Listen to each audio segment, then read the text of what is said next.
Ladies and gentlemen, welcome back to another video here on the channel, and in today's video we are going to be doing a deep dive into the Lizzie Borden house. Now, this is a house in the town of Fall Rivers in American Massachusetts.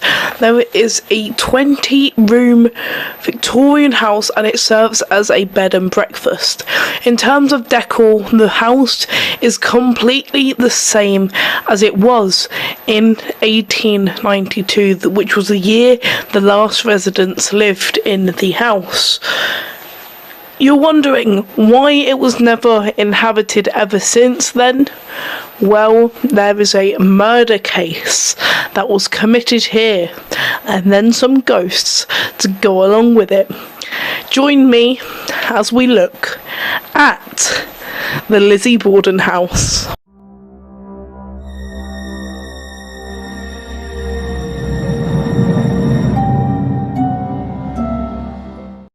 Now, in this very big house lived Andrew Jackson Borden and his second wife, Abby Durfee Gray Borden. I'm going to move this microphone down just a little bit. And Andrew's two children, which was from his first wife, Emma and Lizzie Borden. The reason why it was his first wife is because their other wife died years earlier. The daughters were unmarried and therefore still lived in Andrew's home. Father Andrew, though through his sale of furniture and later real estate, he had risen from a poor man to a very wealthy one. But even with all that money in his pocket, he remained a terrible person who had many enemies. Now, the community that they were living at, the Fall River community, was much simpler than the hill farther down the road, but Andrew wanted to stay closer to his business, so he settled for a modest house without sewage or running water. Lizzie and her older sister Emma lived under one roof with their parents, but according to the maid, Irish immigrant Bridget Sullivan, they never ate together. Lizzie, in particular, had a complex relationship with her strict father and new stepmother, and they would have many arguments. Family tensions had been simmering for years, but worsened in the year 1892. Andrew Borden resented the fact that children were coming into his yard because of the chicken coop that 32-year-old Lizzie had built herself that year. So he took his small axe and beheaded all of Lizzie's beloved chickens. Lizzie was deeply distressed and even left the house for some time to live with relatives elsewhere. Tensions got so bad and they grew worse when Andrew amended his will. All his money and possessions were to be bequeathed to stepmother Abby. Andrew also gave away real estate to Abby's relatives. This was against the wishes of Lizzie and Emma, who saw their inheritance disappear. And this paranoid dad is another theme in this house, and in 1891 the Borden home had already been targeted by intruders who stole a lot of money and jewellery from Andrew's bedroom. Andrew became paranoid in response and immediately put locks on the windows, doors and everywhere. He insisted that the murderers, all family members, became ill.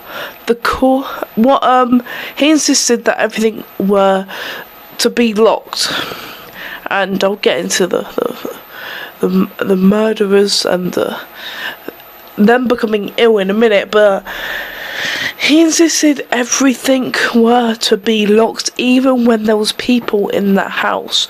1 week before the murders that put a light on this case, pretty much, all the family members became ill. The cause was probably of spoilt milk, because the refrigerator was too much of a luxury for this family. But Andrew was convinced that people were trying to poison him and his family. And then this is where we get to the murder of Abby Borden. On August 3rd, 1892, the day before all the murders, the brother of Lizzie and Emma's late mother unexpectedly came to stay.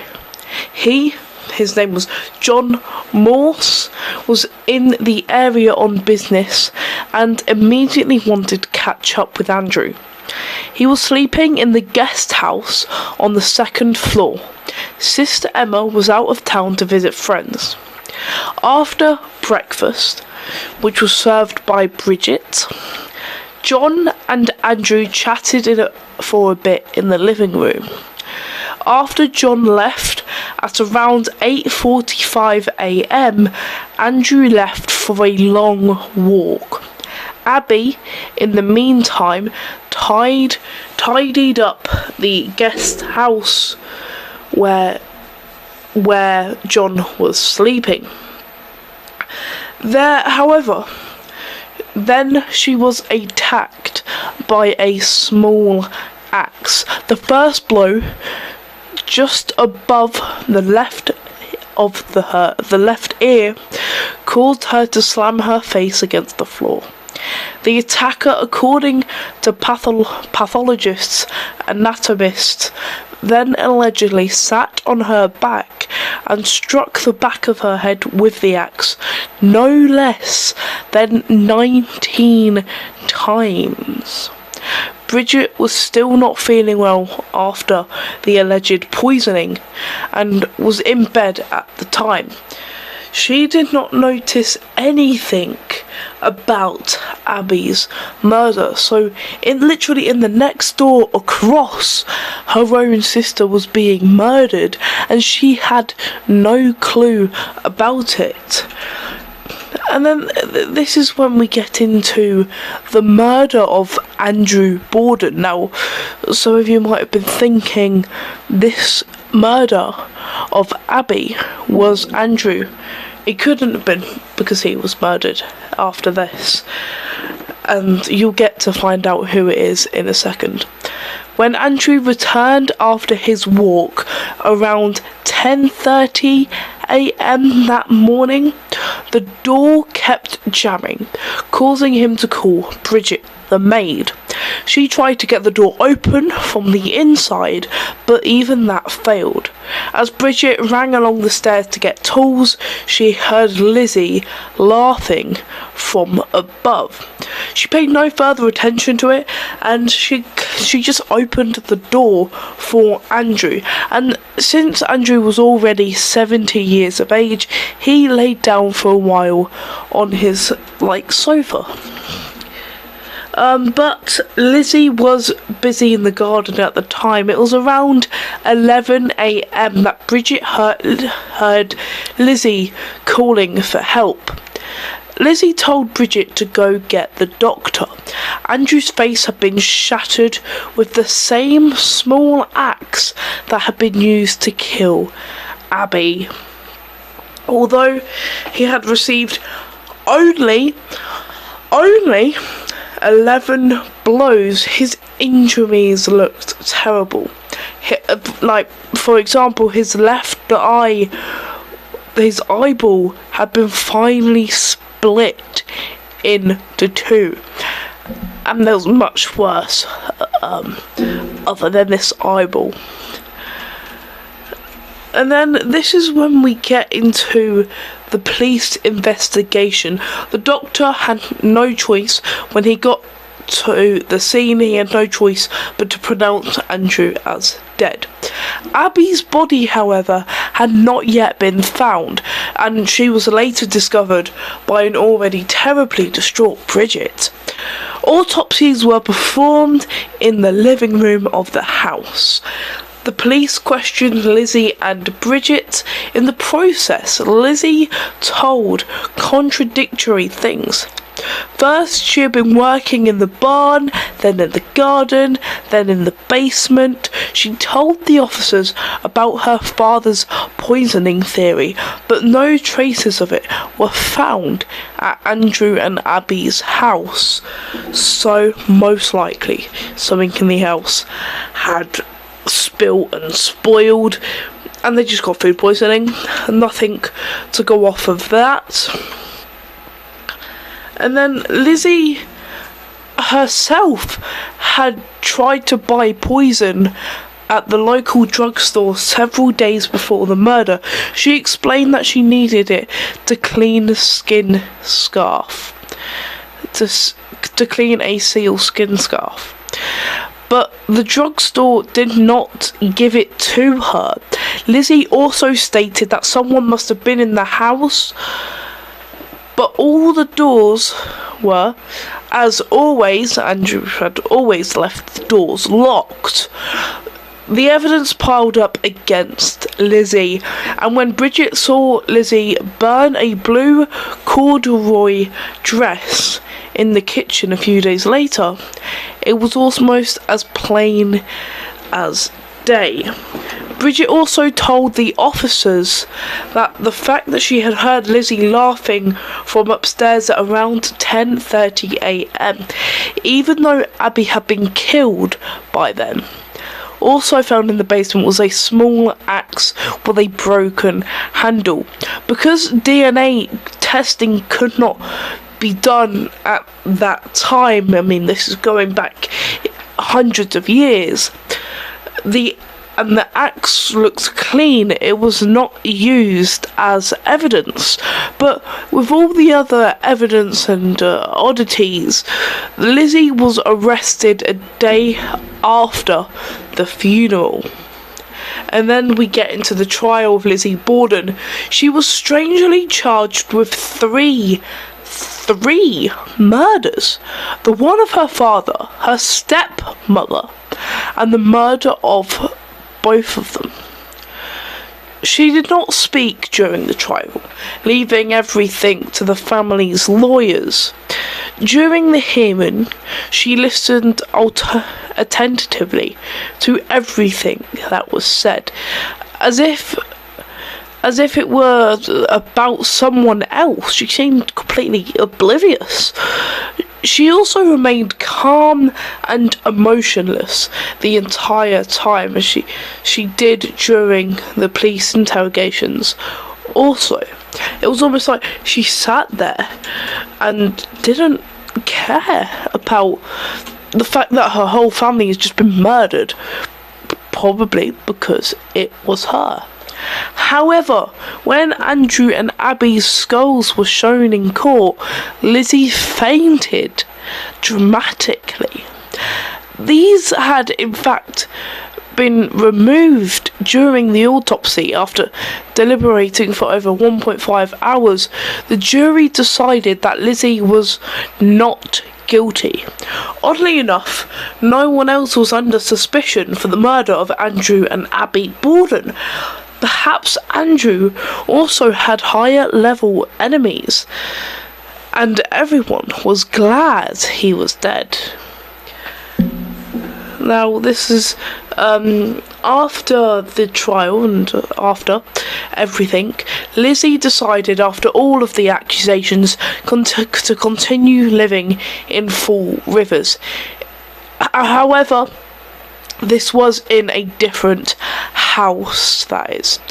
She did change her name to Elizabeth Borden. Elizabeth was well regarded by the entire community until her death in 1927. She died of pneumonia. Her sister Emma happened to die 9 days later after Lizzie. Although Emma had always stood by her sister, however, the sisters had not spoken to each other for many, many years. Perhaps one of the sisters wanted to confess, because after all, they both had a motive for the murder. Also, of course, it suited them very well that Abby had lost her life first, considering she was their stepmother. So with that, the inheritance went to them and not Abby's family. Motive for the murder: they wanted the money that Andrew was going to leave them, and Abby was in the way of these plans. And the Lizzie house, or the Lizzie Borden house today, you can actually stay over in this house.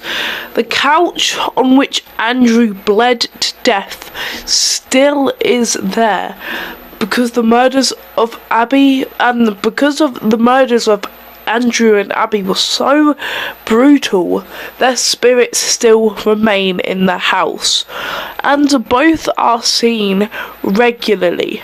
The ghosts are polite to guests.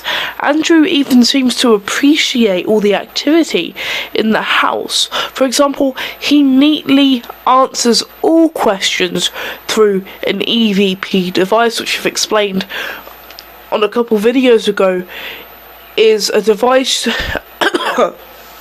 is a video recorder device. You press it, ask questions, play it again, and see if you hear anything back. And Abby has also been lingering in the guest house, and then thus a woman with a grey bun is often seen there. Bridget left the house after the funeral, but apparently returned after her death. Thus, cold spots are felt in her room, and a woman is seen in maid's clothing.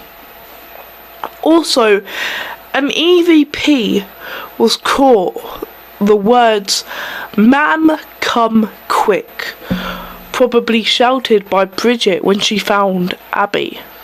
Also, the ghost of a cat haunts the 3rd floor, and some guests have felt it rub against its head, against their legs. In addition, shadow people are frequently seen, and lights go on and off by themselves.